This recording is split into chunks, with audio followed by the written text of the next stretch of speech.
ਵਾਹਿਗੁਰੂ।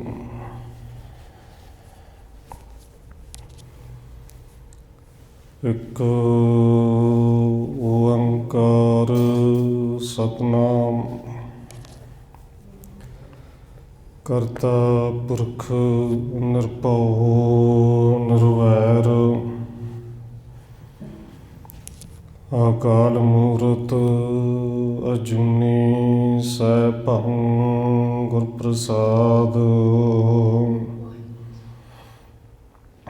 ਜੀਤਾ ਜੀਉ ਪਿੰਡ ਸਭ ਤੇਰਾ, ਤੂੰ ਅੰਤਰਜਾਮੀ ਪੁਰਖ ਭਗਵਾਨ। ਦਾਸਣ ਦਾਸ ਕਹੈ ਜਨ ਨਾਨਕ, ਜਿਹਾ ਤੂੰ ਕਰਾਹੇ ਤਿਹਾ ਹਉ ਕਰੀ ਵਖਿਆਣ। ਗੁਰ ਨਾਨਕ ਪਦ ਪੰਕਜ ਬੰਧਨ ਪਾਦ ਪੰਕਜ ਬੰਧਨ।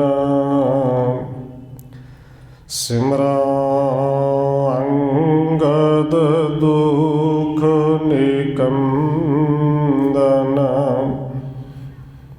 ਗੁਰ ਅਮਰਦਾਸ ਹਿਰਦੈ ਨਿਤ ਧਿਆਉ, ਹਿਰਦੈ ਨਿਤ ਧਿਆਉ।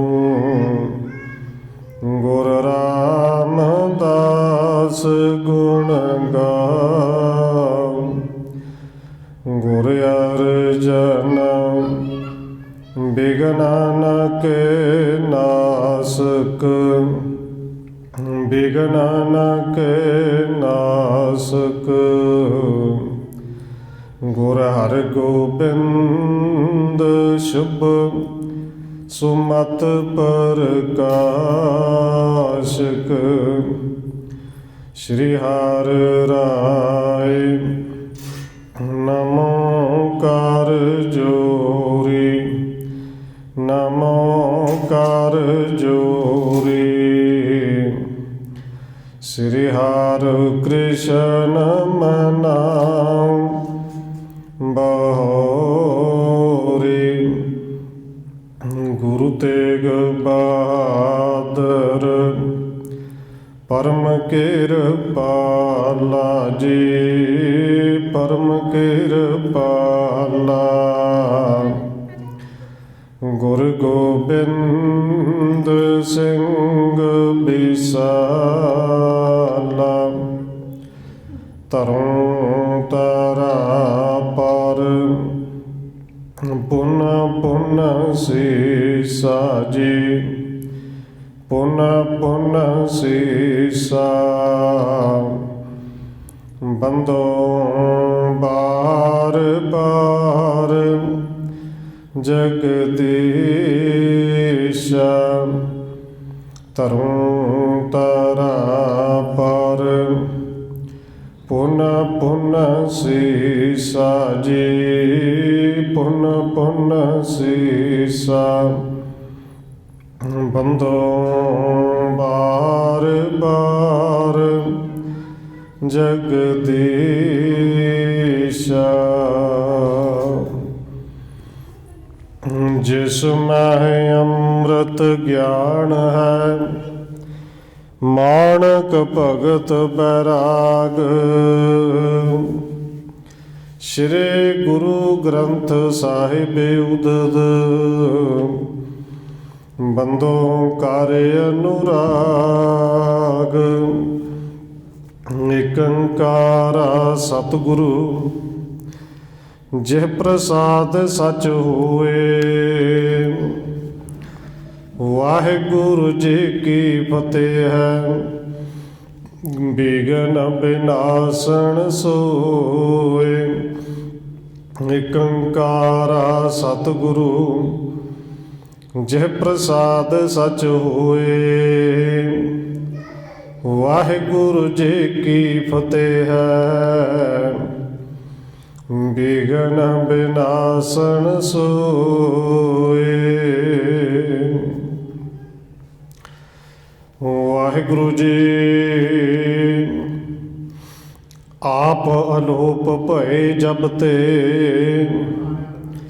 तब ते बहु व्याकुल देखे बिना। आन पाए तुम गोप इहाँ, कित संगत जाए अधीर मना।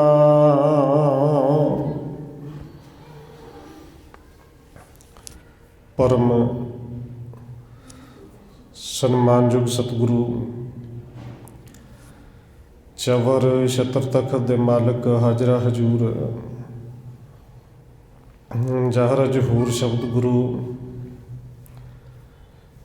जुगों जुग अटल सतगुरु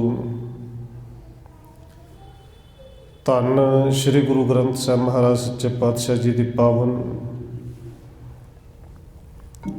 पवित्र हजूरी अंदर जुड़ बैठे सतसंगी जनों, आप जी वड्डे भागा वाले हो जो सत्कारयोग धन माता राजकौर जी के पावन अस्थान गुरुद्वारा मंजी साहिब विखे शामां दे दीवाना दियां हाजरियां भर रहे हो। आओ रोजाना की तरह धन गुरु अंगद देव महाराज सच्चे पातशाह जी की चल रही लड़ीवार इतिहास कथा के नाल अगलेरी सांझ पाउण तो पहला असीस बख्शिश करो जी। रसना नूं करो पवित्र, जितने भी जुड़ बैठे हो लवाओ हाजरी आखो जी। वाहिगुरु जी का खालसा वाहिगुरु जी की फतेह। आप अलोप भय जब ते, तब ते बहु व्याकुल देखे बिना। कविराज कवि संतोख सिंह जी लिख रहे हैं कि जिमें पिछले प्रकरणों के अंदर परसों शाम आप जी ने सरवण किया सी कि बाबा बुढ़ा साहिब जी गुरु की सिख संगतां धन गुरु अंगद देव सच्चे पातशाह जी नूं लभदे होए माई भराई दे घर पहुँचे ने। माई भाई भराई नूं जदों आके पूछा गया कि सतगुरु जी दसो कित्थे ने, क्योंकि गुरु साहब का हुक्म से माई भराई ने अगों कुछ नहीं किया, पता है या नहीं पता, कोई बचन ही नहीं किया। और उत्थे बाबा बुढ़ा साहिब जी ने उस कोठे नूं चार सफेरे जदों घूम के देखिया, सिखां नूं आके कहा कि गुरु साहब जी होए ना होए इसे कमरे के अंदर ही ने, इसे घर दे विच ने। घर दे बाहर दरवाजे के बाहर खलो के बाबा बुढ़ा साहिब जी और सिख संगतां अरदास बेनती कर रही ने कि आप अलोप भय जब ते, तब ते बहु व्याकुल देखे बिना। कि सतगुरु जी जदों तो आप जी नूं गुरता गद्दी मिली है, जदों तो धन गुरु नानक देव सच्चे पातशाह जी ज्योति ज्योत समा गए ने, आप उदों तो अलोप होए हो। 6 महीने का समा बतीत हो गया, सिख संगतां बड़ियां व्याकुल हुई ने। आन पए तुम गोप इहाँ, कित संगत जाए अधीर मना। बाबा बुढ़ा साहिब जी ने हाथ जोड़े ने, अरदास बेनती कर रहे हैं, हे सतगुरु धन गुरु अंगद देव महाराज जी, आप जी इत्थे आके गुप्त होकर बैठ गए हो। ये संगतां अधीर होईयां, ये किहड़े पासे नूं जाण, संगतां कित्थे जाण। खोज फिरे बहु चिंत करे, नह देखत पे किस थान जना। सिख संगतां ने कई पिंडां दे विच आप जी की खोज की है, संगतां दे अंदर चिंता है, देखे तो बिना धीरज नहीं। आप जी नूं देखण दर्शन करन ते किहड़ी थां ते करन। आवो बाहिर रूप दिखावो, सेवें सिख आनंद कणा। बाबा बुढ़ा साहिब जी अरदास करते हैं, सतगुरु जी किरपा करो हुण बाहर आओ, सिख संगतां नूं आके दर्शन दिखाओ कि आप जी दे दर्शन करके सेवा करके सिखां दे अंदर आनंद आवे। यो कह बूढ़े ने अपना हाथ उखार, चीन्यों दर खोलण कीना। ਕਹਿੰਦੇ ਇਸ ਤਰ੍ਹਾਂ ਪਹਿਲੋਂ ਅਰਦਾਸ ਬੇਨਤੀ ਕੀਤੀ। ਅਰਦਾਸ ਬੇਨਤੀ ਕਰਨ ਤੋਂ ਬਾਅਦ ਬਾਬਾ ਬੁੱਢਾ ਸਾਹਿਬ ਜੀ ਨੇ ਆਪਣੇ ਹੱਥਾਂ ਦੇ ਨਾਲ ਜਿਹੜਾ ਦਰਵਾਜ਼ਾ ਚਿਣਿਆ ਹੋਇਆ ਸੀ ਉਹਦੀਆਂ ਸਾਰੀਆਂ ਇੱਟਾਂ ਮਿੱਟੀ ਜੋ ਕੁਛ ਸੀ ਉਹਨੂੰ ਉੱਥੋਂ ਉਖਾੜ ਦਿੱਤਾ, ਦਰਵਾਜ਼ਾ ਪੱਟ ਦਿੱਤਾ। बैठे समाद आगाध करे कवलास के ऊपर शंभ असीना। जदों दरवाजा देड़ दिता गया, अंदर देखिया गुरु साहब के दर्शन किए ने। धन गुरु अंगद देव सच्चे पातशाह जी आगाध बोध डूंगी समाधि ला के बैठे हुए ने। शांत प्रति समुदाय रखेक अचंचल है एक रूप बलीना। धन गुरु अंगद देव सच्चे पातशाह जी शांतमई हो के अपने शरीर दियां सारियां जिन्नियां इंद्रियां ने उन्होंने रोकिया हुआ है, भाव के बिल्कुल शरीर का कोई अंग हिल नहीं रहा, इको रस दे विच लीन होकर बैठे हुए ने। हेर सबै कर जोर करे अभिनंदन ठाने हुए प्रसन्ना। सारे ने धन गुरु अंगद देव सच्चे पातशाह जी के अंदर इस तरह समाधि में बैठे हुए दे दर्शन किए। सब दे हथ जुड़े ने, खलो के सारे अरदास बेनतियां कर रहे हैं और दर्शन करके गुरु के सिख जिहड़े प्रसन्न बड़े हुए। नाहे समाद आगाध छुटे पुन माई भराई के साथ कहे। पर दर्शन करके अरदास बेनती करने तो बाद भी धन गुरु अंगद देव महाराज जी की समाधि खुली नहीं। सारिया सिख संगतां ने फिर माई भराई नूं बेनती की, आप कहो जिवें बाहर आवें दीन दयाल की बाण है। कि माई तुसीं इस कमरे दे विच बिठाया सी, तुहानूं गुरु साहब ने हुक्म किया होएगा, पर हुण किरपा करो तुसी ही सतगुर के चरणों च बेनती करो। और मेरा गुरु दीना उत्ते दया करने वाला है, उन्हों की बाण है, उन्हों का सुभाव है। तुहाडी बेनती सुन के वो जरूर समाधि खोलणगे। केण सबै बिनती कर जोर करो करना कन सिक्ख्या चहै। कहते माई भराई ने भी हथ जोड़े, बाबा बूढ़ा साहब ने भी गल च परना पा के हथ जोड़े। सिख संगतां सारिया हथ जोड़ के खलोतियां ने और गुरु साहब के चरणों में फिर सिखां ने अरदास की। बैठ संगासन जो कमलासन देहो ददार कलूख दह।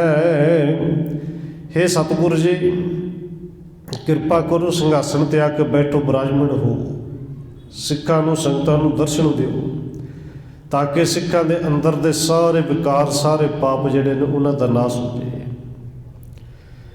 दास उदाहरण को इस कारण आप गुरु ने दी गुर गादी। सिख अरदास करते हैं कि सतगुरु जी सिखां दा सेवकां दा उद्धार करने वास्ते, भुले हुए लोगों को सीधे रास्ते पाउण दे वास्ते, निर्मल पंथ दे पंथी बनाउण दे वास्ते धन गुरु नानक देव सच्चे पातशाह जी ने आप अपने आप को तुहाडे विच रखिया है, गुरता गद्दी ते बिठाया है। सो अब कारज क्यों न करो परमार्थ के हित सिक्ख्या आबादी। सतगुरु जी हुण किरपा करो वो कारज आप जी क्यों नहीं कर रहे हो, अपने सिखां नूं उपदेश दिओ, नाम जपाओ। सतगुरु धन गुरु नानक साहब के उस निर्मल पंथ दे विच वाधा करो। दासन को उपदेश बतावो नाम जपावो जे परमाते। परमार्थ वास्ते सिखां नूं उपदेश दिओ, नाम जपावो ताकि सिखां दा लोक सुखिया ते परलोक सुहेला हो सके। संगत बृंद के पंगत में थित होए करे जह मंगल शादी। कि सारिया सिख संगतां दे विच पंगत दे विच खड़ी होकर जदों अरदास बेनती की, सिखां दे अंदर सारे दे अंदर आनंद मंगल है, शादी दा खुशी है। दासन के बिनते सुन कै गिनते तज आन सो बाहर आए। बाबा बुढ़ा साहिब जी, माई भराई जी, होर सिख संगतां दी, दासां दी, सेवकां दी, सारिਆਂ ਦੀ ਜਦੋਂ ਗੁਰੂ ਸਾਹਿਬ ਨੇ ਅਰਦਾਸ ਸੁਣੀ, ਧੰਨ ਗੁਰੂ ਅੰਗਦ ਦੇਵ ਸੱਚੇ ਪਾਤਸ਼ਾਹ ਜੀ ਫਿਰ ਸਾਰੀਆਂ ਗਿਣਤੀ ਮਿਣਤੀਆਂ ਛੱਡ ਕੇ ਸਮਾਧੀ ਤੋਂ ਬਾਹਰ ਆਏ। ਉਸ ਘਰ ਦੇ ਵਿੱਚੋਂ, ਕੋਠੜੀ ਦੇ ਵਿੱਚੋਂ ਬਾਹਰ ਆਏ। ਪੀਤ ਹੈ ਰੰਗ ਸੋ ਦੁਬਰੇ ਅੰਗ, ਮੰਗ ਮਹਾ ਗੁਰ ਜਿਉ ਦਰਸਾਏ। ਸਿੱਖਾਂ ਨੇ ਧੰਨ ਗੁਰੂ ਅੰਗਦ ਦੇਵ ਸੱਚੇ ਪਾਤਸ਼ਾਹ ਜੀ ਦੇ ਦਰਸ਼ਨ ਕੀਤੇ ਨੇ, ਪਰ ਜਿਹੜਾ ਚਿਹਰੇ ਦਾ, ਸਰੀਰ ਦਾ ਰੰਗ ਹੈ ਉਹ ਪੀਲਾ ਹੋ ਗਿਆ। ਅੰਗ ਜਿਹੜੇ ਨੇ ਬਹੁਤ ਕਮਜ਼ੋਰ ਹੋ ਗਏ। ਸਿੱਖਾਂ ਨੇ ਗੁਰੂ ਸਾਹਿਬ ਦੇ ਦਰਸ਼ਨ ਕੀਤੇ, ਪਰ ਸਿੱਖਾਂ ਦੇ ਅੰਦਰ ਚਾਅ ਬੜਾ ਹੈ, ਆਨੰਦ ਬੜਾ ਹੈ। ਪ੍ਰੇਮ ਪ੍ਰਵਾਹੇ ਬਧਿਓ ਔਰ ਮੈਂ, ਉਚਰਿਓ ਤਬ ਏਕ ਸਲੋਕ ਬੜਾਏ। ਬਾਬਾ ਬੁੱਢਾ ਸਾਹਿਬ ਜੀ ਵਰਗੇ ਸਿੱਖਾਂ ਨੇ ਅਰਦਾਸ ਬੇਨਤੀ ਕੀਤੀ, ਨਮਸਕਾਰ ਕੀਤੀ, ਔਰ ਨਾਲੇ ਕਿਹਾ ਕਿ ਸਤਿਗੁਰੂ ਜੀ ਸਰੀਰ ਬਹੁਤਾ ਕਮਜ਼ੋਰ ਹੋ ਗਿਆ ਹੈ। ਉਦੋਂ ਧੰਨ ਗੁਰੂ ਅੰਗਦ ਦੇ ਮਹਾਰਾਜ ਸੱਚੇ ਪਾਤਸ਼ਾਹ ਜੀ ਕਿਰਪਾ ਦੇ ਘਰ ਵਿੱਚ ਆਏ। ਇਹ ਕਿਉਂ ਕਮਜ਼ੋਰ ਹੋ ਗਿਆ? ਗੁਰੂ ਸਾਹਿਬ ਨੇ ਉੱਥੇ ਇੱਕ ਪਾਵਨ ਬਚਨ ਸ਼ਲੋਕ ਉਚਾਰਨ ਕੀਤਾ। ਸਿਰੇ ਮੁਖਵਾਕ ਮਹਲਾ ਦੂਜਾ, ਜਿਸ ਪਿਆਰ ਸਿਓ ਨੇਹ ਤਿਸ ਆਗੈ ਮਰ ਚੱਲੀਐ। ਤ੍ਰਿਗ ਜੀਵਨ ਸੰਸਾਰ ਤਾਕੈ ਪਾਛੇ ਜੀਵਣਾ। ਹੁਣ ਇਹਦੇ ਅਰਥ ਸਾਫ਼ ਸਨ ਕਿ ਸਤਿਗੁਰੂ ਜੀ ਕਹਿੰਦੇ ਨੇ ਜਿਹੜੇ ਪਿਆਰੇ ਦੇ ਨਾਲ, ਆਪਣੇ ਰਹਿਬਰ ਦੇ ਨਾਲ, ਆਪਣੇ ਗੁਰੂ ਦੇ ਨਾਲ ਇੰਨਾ ਪਿਆਰ ਹੋਵੇ ਤੇ ਉਹ ਗੁਰੂ ਅੱਖਾਂ ਦੇ ਸਾਹਮਣੇ ਸਰੀਰ ਛੱਡ ਕੇ ਚਲਾ ਜਾਏ ਤੇ ਇਸ ਆਗੇ ਮਰ ਚੱਲੀਏ। ਚਾਹੀਦਾ ਤਾਂ ਇਹ ਸੀ ਕਿ ਉਹਨਾਂ ਤੋਂ ਪਹਿਲਾਂ ਆਪਣਾ ਸਰੀਰ ਛੱਡ ਕੇ ਮੈਂ ਚਲਾ ਜਾਂਦਾ, ਪਰ ਕਿਉਂਕਿ ਧੰਨ ਗੁਰੂ ਨਾਨਕ ਸਾਹਿਬ ਦਾ ਹੁਕਮ ਸੀ ਕਿ ਤੁਸੀਂ ਸਿੱਖਾਂ ਨੂੰ ਉਪਦੇਸ਼ ਦੇਣਾ ਹੈ, ਔਰ ਇਹ ਸਰੀਰ, ਤੁਸੀਂ ਸਰੀਰ ਦੀ ਗੱਲ ਕਰਦੇ ਹੋ ਕਿ ਕਮਜ਼ੋਰ ਹੋ ਗਿਆ ਹੈ। ਗੁਰੂ ਸਾਹਿਬ ਜੀ ਕਹਿੰਦੇ ਨੇ ਤ੍ਰਿਗ ਜੀਵਨ ਸੰਸਾਰ ਤਾਕੈ ਪਾਛੇ ਜੀਵਣਾ। ਆਪਣੇ ਗੁਰੂ ਤੋਂ, ਆਪਣੇ ਪਿਆਰੇ ਤੋਂ ਵਿਛੜ ਕੇ ਇਹ ਜਿਉਣਾ ਹੀ ਲਾਂਤਾਂ ਦੇ ਯੋਗ ਹੈ, ਤ੍ਰਿਗ ਹੈ। ਸਿਰ ਮੁਖ ਤੇ ਇਮ ਬੋਲ ਪ੍ਰਭੂ, ਸਭ ਬੀਚ ਗੁਰੂ ਤਬ ਬੈਠ ਗਏ। ਇਸ ਤਰ੍ਹਾਂ ਸ਼ਲੋਕ ਉਚਾਰਨ ਕਰਦੇ ਹੋਏ ਗੁਰੂ ਕੇ ਸਿੱਖਾਂ ਨੇ ਧੰਨ ਗੁਰੂ ਅੰਗਦ ਦੇਵ ਸੱਚੇ ਪਾਤਸ਼ਾਹ ਜੀ ਤੋਂ ਪਹਿਲੀ ਵਾਰੀ ਇਹ ਸ਼ਲੋਕ ਜਿਹੜਾ ਹੈ ਉਹ ਸਰਵਣ ਕੀਤਾ। ਧੰਨ ਗੁਰੂ ਅੰਗਦ ਦੇਵ ਜੀ ਸਿੱਖਾਂ ਦੇ ਵਿੱਚ ਬੈਠ ਗਏ। ਜੇ ਸਿੱਖ ਹੈ ਸਮੁਦਾਇ ਤਹਾਂ ਤਿਨ ਦੇ ਦਰਸ਼ਨ ਪ੍ਰਸੰਨ ਕਏ। ਜਿੰਨੇ ਵੀ ਸਿੱਖ ਆਏ ਸਨ ਬਾਹਰ ਸਨ, ਗੁਰੂ ਸਾਹਿਬ ਨੇ ਸਭ ਨੂੰ ਦਰਸ਼ਨ ਦਿੱਤੇ। ਦਰਸ਼ਨ ਦੇ ਕੇ ਸਭ ਨੂੰ ਪ੍ਰਸੰਨ ਕੀਤਾ। ਧੀਰਜ ਦੀਨ ਭਜੋ ਸਤਨਾਮ, ਰਹੇ ਤਿਸ ਧਾਮ ਆਹਾਰ ਖਏ। ਸਤਿਗੁਰੂ ਜੀ ਨੇ ਸਿੱਖਾਂ ਨੂੰ ਫਿਰ ਧੀਰਜ ਦਿੱਤਾ, ਭਾਈ ਸਤਨਾਮ ਵਾਹਿਗੁਰੂ ਦਾ ਸਿਮਰਨ ਕਰਿਆ ਕਰੋ। ਗੁਰੂ ਸਾਹਿਬ ਜੀ ਫਿਰ ਉਸੇ ਘਰ ਦੇ ਵਿੱਚ ਭਾਈ ਭਰਾਈ ਦੇ ਕੋਲ ਰਹੇ। ਉੱਥੇ ਥੋੜ੍ਹਾ ਜਿਹਾ ਗੁਰੂ ਸਾਹਿਬ ਜੀ ਨੇ ਫਿਰ ਪ੍ਰਸ਼ਾਦਾ ਵੀ ਛਕਿਆ। ਦਾਸ ਲੱਗੇ ਪੱਗ ਸੇਵਣ ਕੋ, ਇਹ ਮੇਵ ਬਿਨਾ ਗੁਰਦੇਵ ਥੀਏ। ਜਿਹੜੇ ਸੇਵਕ ਨੇ ਫਿਰ ਉਸੇ ਤਰ੍ਹਾਂ ਸਤਿਗੁਰੂ ਦੇ ਚਰਨਾਂ ਦੀ ਸੇਵਾ ਵਿੱਚ ਲੱਗ ਗਏ। ਗੁਰਦੇਵ ਧੰਨ ਗੁਰੂ ਅੰਗਦ ਦੇਵ ਸੱਚੇ ਪਾਤਸ਼ਾਹ ਜੀ ਐਨ ਆਨੰਦ ਚਿੱਤ ਉਸੇ ਤਰ੍ਹਾਂ ਇੱਕ ਰਸ ਵਿੱਚ, ਬਿਰਤੀ ਵਿੱਚ ਬੈਠਦੇ ਨੇ। ਸੋ ਸਿੱਖ ਸੇਵਕ ਸ੍ਰੀ ਗੁਰ ਨਾਨਕ, ਸੋ ਸੁਣ ਕੇ ਸਭ ਆਵਤ ਹੈ। ਜੋ ਸਿੱਖ ਸੇਵਕ ਸ੍ਰੀ ਗੁਰੂ ਨਾਨਕ, ਜਿਹੜੇ ਧੰਨ ਗੁਰੂ ਨਾਨਕ ਦੇਵ ਸੱਚੇ ਪਾਤਸ਼ਾਹ ਜੀ ਦੇ ਸਿੱਖ ਸਨ, ਸੇਵਕ ਸਨ, ਜਿਨ੍ਹਾਂ ਜਿਵੇਂ ਜਿਵੇਂ ਸੁਣਿਆ ਕਿ ਧੰਨ ਗੁਰੂ ਨਾਨਕ ਦੇਵ ਸੱਚੇ ਪਾਤਸ਼ਾਹ ਜੀ ਦੂਸਰੇ ਰੂਪ ਦੇ ਵਿੱਚ ਉਹਨਾਂ ਦੀ ਜੋਤ ਜਿਹੜੀ ਧੰਨ ਗੁਰੂ ਅੰਗਦ ਦੇਵ ਜੀ ਦੇ ਵਿੱਚ ਹੈ, ਉਹ ਖਡੂਰ ਸਾਹਿਬ ਦੇ ਵਿੱਚ ਜੋਤ ਜਗਾ ਰਹੇ ਨੇ। ਉਹ ਸਿੱਖ ਸੁਣ ਕੇ ਖਡੂਰ ਸਾਹਿਬ ਵੱਲੇ ਆਉਣ ਲੱਗੇ। ਗਾਦੇ ਲਏ ਗੁਰਤਾ ਗੁਰ ਅੰਗਦ, ਸੋ ਬਿਦ ਤੇ ਸੁਣ ਪਾਵਤ ਹੈ। ਸਿੱਖ ਜਦੋਂ ਸੁਣਦੇ ਨੇ ਕਿ ਧੰਨ ਗੁਰੂ ਨਾਨਕ ਦੇਵ ਸੱਚੇ ਪਾਤਸ਼ਾਹ ਜੀ ਦੀ ਥਾਂ ਤੇ ਉਹਨਾਂ ਦੀ ਗੁਰਤਾ ਗੱਦੀ ਤੇ ਧੰਨ ਗੁਰੂ ਅੰਗਦ ਦੇਵ ਜੀ ਬਿਰਾਜਮਾਨ ਹੋਏ ਨੇ।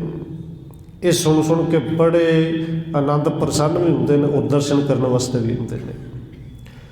ਦੇਖਤ ਜੋਤ ਮਹਾਮੁਖ ਜਾਗਤ, ਜੋ ਨਟ ਸਾਂਗ ਬਨਾਵਤ ਹੈ। ਸਿੱਖ ਆਉਂਦੇ ਨੇ, ਆ ਕੇ ਦਰਸ਼ਨ ਕਰਦੇ ਨੇ।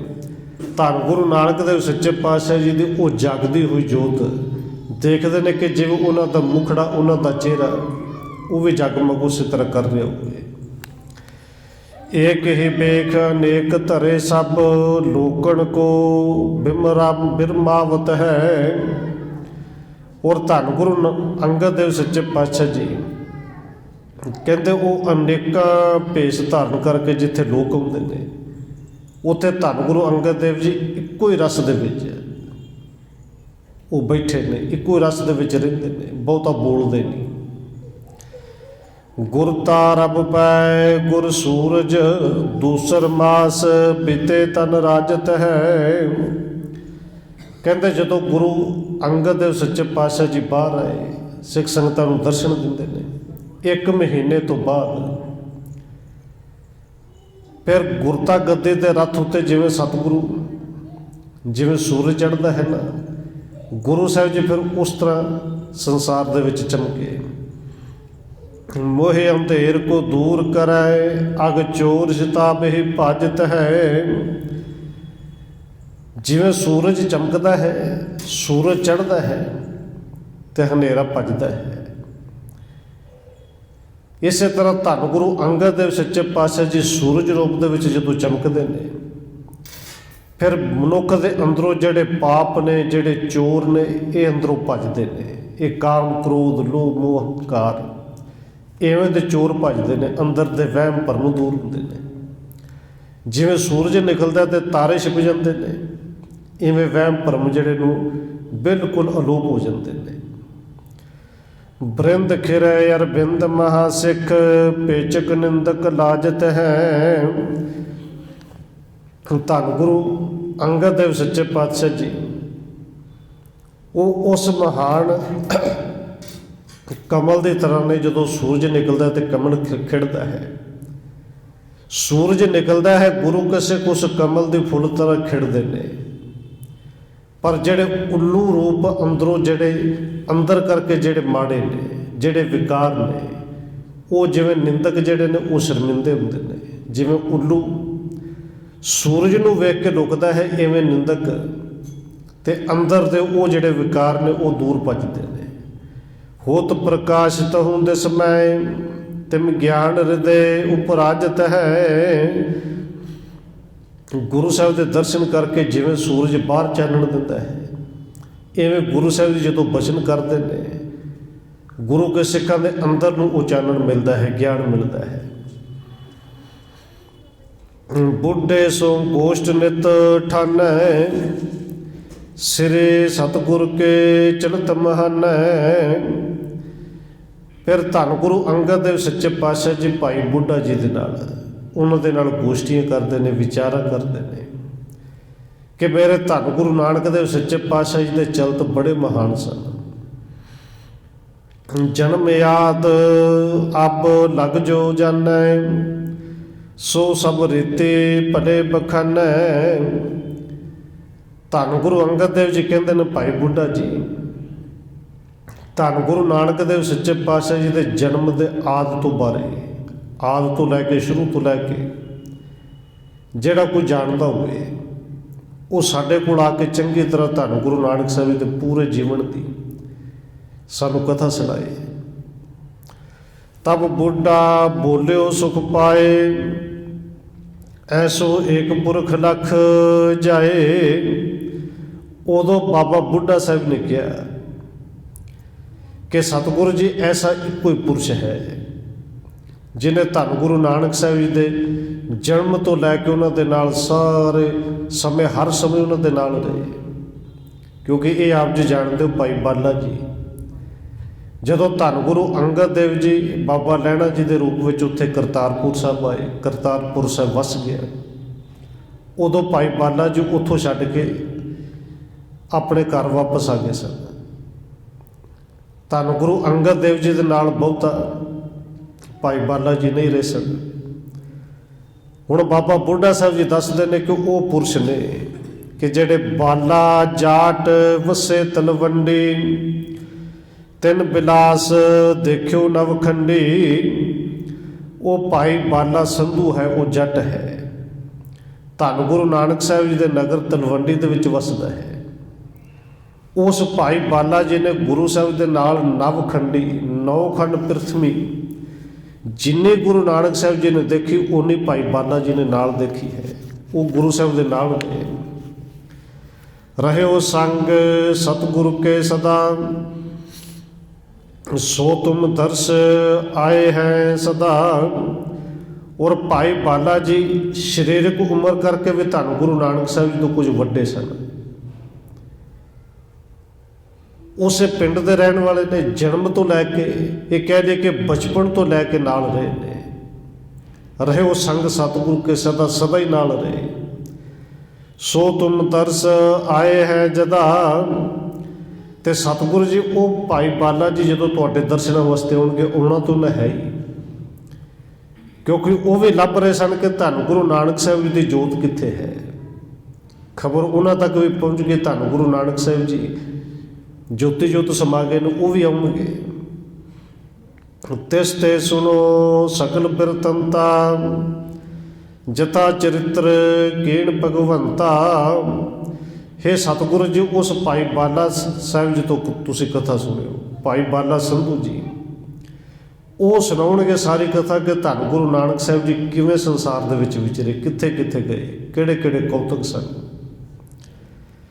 ਏਵ ਬਿਰਾਜਤ ਬਾਲਾ ਆਇਓ, ਗੁਰ ਪ੍ਰਸੰਗ ਤਿਨ ਸਕਲ ਸੁਨਾਇਓ। ਏਵ ਵਿਚਾਰਤ ਬਾਲਾ ਆਇਓ। ਇਹ ਵਿਚਾਰ ਹਜੇ ਭਾਈ ਬਾਬਾ ਬੁੱਢਾ ਸਾਹਿਬ ਜੀ ਨਾਲ ਗੁਰੂ ਅੰਗਦ ਦੇਵ ਜੀ ਕਰ ਹੀ ਰਹੇ ਸਨ। ਉਹਨਾਂ ਨੂੰ ਭਾਈ ਬਾਲਾ ਜੀ ਜਿਹੜੇ ਨੇ ਉਹ ਦਰਸ਼ਨ ਕਰਨ ਵਾਸਤੇ ਆ ਗਏ। ਫਿਰ ਗੁਰ ਪ੍ਰਸੰਗ ਤਿਨ ਸਗਲ ਸੁਨਾਇਓ। ਫਿਰ ਭਾਈ ਬਾਲਾ ਜੀ ਨੇ ਧੰਨ ਗੁਰੂ ਅੰਗਦ ਦੇਵ ਸੱਚੇ ਪਾਤਸ਼ਾਹ ਜੀ ਨੂੰ ਗੁਰੂ ਨਾਨਕ ਸਾਹਿਬ ਜੀ ਦਾ ਸਾਰਾ ਪ੍ਰਸੰਗ ਸੁਣਾਇਆ।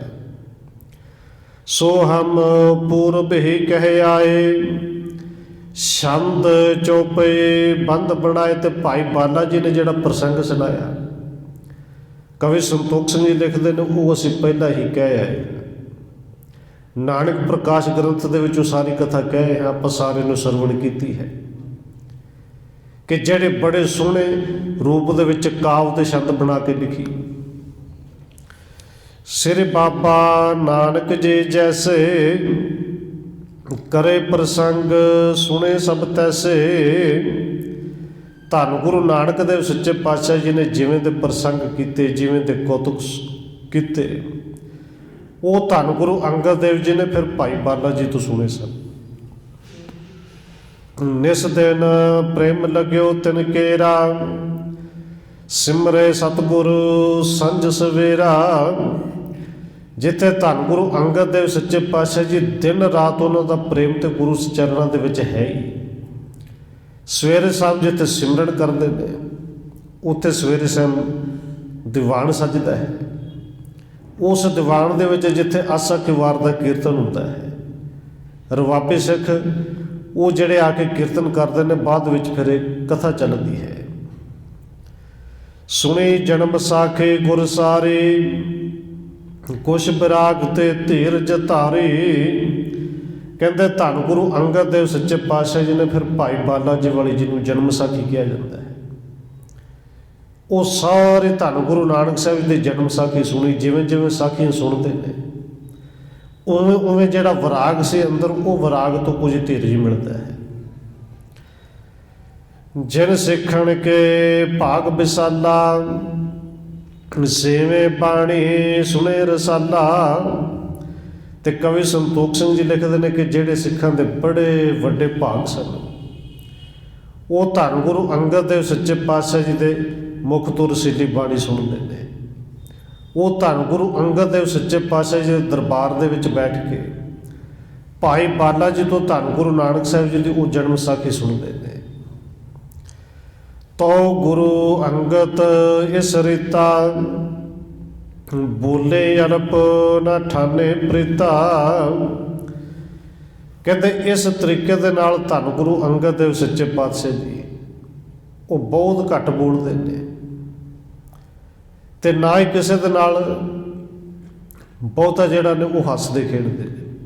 ਬਸ ਇੱਕੋ ਹੀ ਪਿਆਰ ਹੈ ਅੰਦਰ ਕਿ ਧੰਨ ਗੁਰੂ ਨਾਨਕ ਸਾਹਿਬ ਜੀ ਦੀ ਕਥਾ, ਉਹਨਾਂ ਦੇ ਜੀਵਨ ਬਰਤਾਂਤ, ਉਹਨਾਂ ਦੇ ਕੌਤਕ ਵੱਧ ਤੋਂ ਵੱਧ ਸੁਣੇ ਜਾਣ। ਬਾਲਕ ਦਸ਼ਾ ਬਿਖੇ ਨਿਤ ਰਹੈ, ਹਰਖ ਸੋਗ ਜਿਨ ਲੇਸ਼ ਲਿਆ ਹੈ। ਤੇ ਇਸ ਅਧਿਆਏ ਦੇ ਅਖੀਰ ਤੇ ਭਾਈ ਕਵੀ ਸੰਤੋਖ ਸਿੰਘ ਜੀ ਲਿਖਦੇ ਨੇ ਕਿ ਧੰਨ ਗੁਰੂ ਅੰਗਦ ਦੇਵ ਸੱਚੇ ਪਾਤਸ਼ਾਹ ਜੀ ਉਹ ਬੱਚਿਆਂ ਦੀ ਤਰ੍ਹਾਂ ਰਹਿੰਦੇ ਨੇ। ਬਾਲਕ ਦਸ਼ਾ ਬਿਖੇ ਨਿਤ ਰਹੈ, ਬਾਲਕਾਂ ਦੀ ਤਰ੍ਹਾਂ ਰਹਿੰਦੇ ਨੇ। ਹੁਣ ਬਾਲਕ ਕਿਵੇਂ ਰਹਿੰਦੇ ਨੇ? ਕਿਉਂਕਿ ਬਾਲਕਾਂ ਨੂੰ ਬਹੁਤਾ ਖੁਸ਼ੀਆਂ ਨਾਲ ਲੈਣਾ ਦੇਣਾ ਨਹੀਂ। ਸਾਡੇ ਸੰਸਾਰਿਕ ਲੋਕਾਂ ਦੀ ਖੁਸ਼ੀ ਹੈ ਕੋਈ ਘਰ ਵਿੱਚ ਵਿਆਹ ਹੋਵੇ ਤੇ ਖੁਸ਼ੀ ਹੈ, ਕੋਈ ਰੁਪਈਆ ਪੈਸਾ ਮਿਲ ਜੇ ਤੇ ਖੁਸ਼ੀ ਹੈ, ਕਿਤੇ ਕੋਈ ਘਟਨਾ ਹੋਰ ਵਾਪਰ ਜੇ ਤੇ ਗਮੀ ਹੈ। ਪਰ ਜਿਹੜਾ ਬਾਲਕ ਹੈ ਜਿਹਨੂੰ ਸਮਝ ਕੋਈ ਨਹੀਂ, ਉਹਦੇ ਵਾਸਤੇ ਭਾਵੇਂ ਫਿਰ ਘਰ ਵਿੱਚ ਲਾਸ਼ ਪਈ ਹੋਵੇ ਤੇ ਭਾਵੇਂ ਵਿਆਹ ਦੇ ਵਾਜੇ ਵੱਜਦੇ ਹੋਣ, ਉਹ ਜਿਹੜਾ ਦੁੱਖ ਤੇ ਸੁੱਖ ਤੋਂ ਬਿਲਕੁਲ ਨਿਰਲੇਪ ਰਹਿੰਦਾ ਹੈ।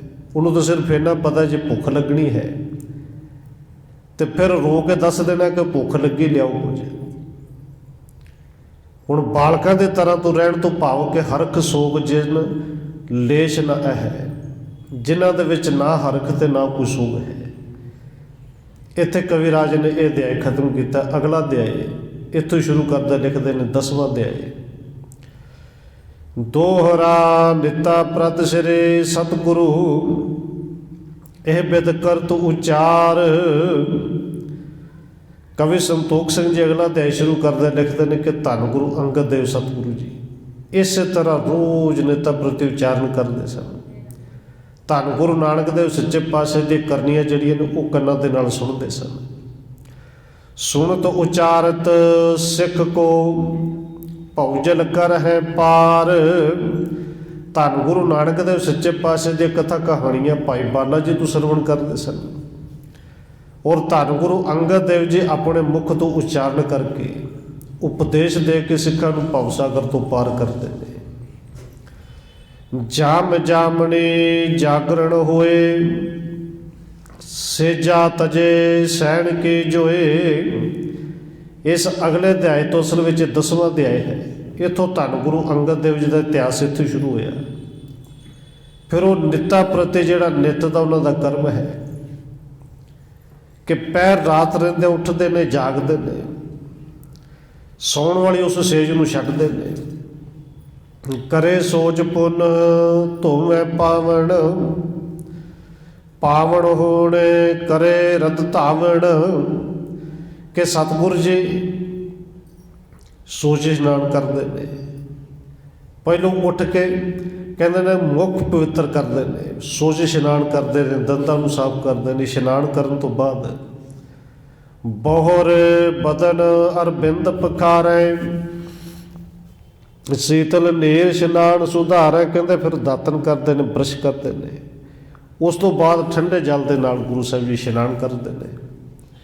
ਇਹ ਨਿੱਤ ਦਾ ਉਹਨਾਂ ਦਾ ਕਰਮ ਹੈ ਔਰ ਇਸ ਅਧਿਆਇ ਦਾ ਨਾਮ ਵੀ ਹੈ ਗੁਰੂ ਜੀ ਦੀ ਨਿੱਤ ਕਿਰਿਆ। ਨਿਜ ਆਨੰਦ ਮੈਂ ਨਿਸ਼ਚਲ ਹੋਏ, ਲਗ ਸਮਾਦ ਨਿਰਵਿਕਲ ਹੋਏ। ਕਹਿੰਦੇ ਫਿਰ ਗੁਰੂ ਸਾਹਿਬ ਜੀ ਉਸ ਤੋਂ ਬਾਅਦ ਸਮਾਧੀ ਦੇ ਵਿੱਚ ਬੈਠਦੇ ਨੇ। ਜਿਹੜਾ ਉਹਨਾਂ ਦਾ ਨਿਤਨੇਮ ਜਿਹਨੂੰ ਆਪਾਂ ਕਹਿੰਦੇ ਹਾਂ, ਉਹ ਰੋਜ਼ ਦਾ ਨਿਤਨੇਮ ਜਿਹੜਾ ਹੈ, ਨੇਮ ਹੈ, ਉਹਨੂੰ ਨਿਭਾਉਂਦੇ ਨੇ। ਭਈ ਪ੍ਰਾਤ ਸੂਰਜ ਜਬ ਨਿਕਸੇ, ਕਮਲ ਬਲੋਚਨ ਸੁੰਦਰ ਬਿਕਸੇ। ਫਿਰ ਜਦੋਂ ਸਵੇਰ ਚੜ੍ਹਦੀ ਹੈ, ਸੂਰਜ ਨਿਕਲਦਾ ਹੈ ਤੇ ਜਿਵੇਂ ਸੂਰਜ ਨਿਕਲਦਾ ਕਮਲ ਖਿੜਦਾ ਹੈ, ਇਵੇਂ ਧੰਨ ਗੁਰੂ ਅੰਗਦ ਦੇਵ ਜੀ ਆਪਣੇ ਫਿਰ ਨੇਤਰ ਖੋਲ੍ਹਦੇ ਨੇ। ਕਮਲ ਦੀ ਤਰ੍ਹਾਂ ਉਹਨਾਂ ਦੇ ਨੇਤਰ ਖਿੜੇ ਹੁੰਦੇ ਸਨ। ਪ੍ਰਥਮ ਦ੍ਰਿਸ਼ਟ ਜਿਸ ਪਰ ਤਬ ਪਰੈ, ਰੋਗੇ ਰੋਗ ਦੁਖੇ ਦੁਖ ਹਰੈ। ਕਿ ਧੰਨ ਗੁਰੂ ਅੰਗਦ ਦੇਵ ਜੀ ਜਦੋਂ ਨਿਤਨੇਮ ਤੋਂ ਬਾਅਦ ਉੱਠ ਕੇ ਆਪਣੇ ਨੇਤਰ ਖੋਲ੍ਹਦੇ ਨੇ ਉਰੇ ਤੇ ਕਵੀ ਸੰਤੋਖ ਸਿੰਘ ਜੀ ਲਿਖ ਰਹੇ ਨੇ ਕਿ ਸਭ ਤੋਂ ਪਹਿਲੋਂ ਜਿੰਦੇ ਤੇ ਧੰਨ ਗੁਰੂ ਅੰਗਦ ਦੇਵ ਜੀ ਦ੍ਰਿਸ਼ਟੀ ਪੈਂਦੀ ਸੀ, ਪਹਿਲੀ ਦ੍ਰਿਸ਼ਟੀ ਨਿਤਨੇਮ ਤੋਂ ਬਾਅਦ। ਉਹ ਕਿੱਡਾ ਵੀ ਕੋਈ ਰੋਗੀ ਹੋਵੇ, ਤਨ ਦੇ ਉੱਤੇ ਰੋਗ ਹੋਵੇ, ਮਨ ਦਾ ਰੋਗ ਹੋਵੇ, ਉਹਨਾਂ ਦੇ ਤਨ ਤੇ ਮਨ ਦੇ ਰੋਗ ਕੱਟੇ ਜਾਂਦੇ ਸਨ। ਸਤਿਗੁਰੂ ਅੱਗੇ ਕਿਰਪਾ ਕਰਨ, ਇਤਿਹਾਸ ਦੀ ਲੜੀ ਇੱਥੋਂ ਸ਼ੁਰੂ ਹੋਈ ਹੈ। ਸੋ ਸਮੇਂ ਦੇ ਮੁਤਾਬਕ ਕਿਤਨੀ ਬੇਨਤੀ ਪ੍ਰਵਾਨ ਕਰਨੀ ਆ, ਹੋਈਆਂ ਭੁੱਲਾਂ ਦੀ ਖਿਮਾ। ਆਓ 1-2 ਮਿੰਟ ਹੋਰ ਰਸਨਾ ਦੇ ਨਾਲ ਹਾਜ਼ਰੀ ਲਵਾਈਏ, ਫਿਰ ਸਮਾਪਤੀ ਹੈ ਜੀ। ਵਾਹਿਗੁਰੂ ਵਾਹਿਗੁਰੂ ਵਾਹਿਗੁਰੂ ਵਾਹਿਗੁਰੂ।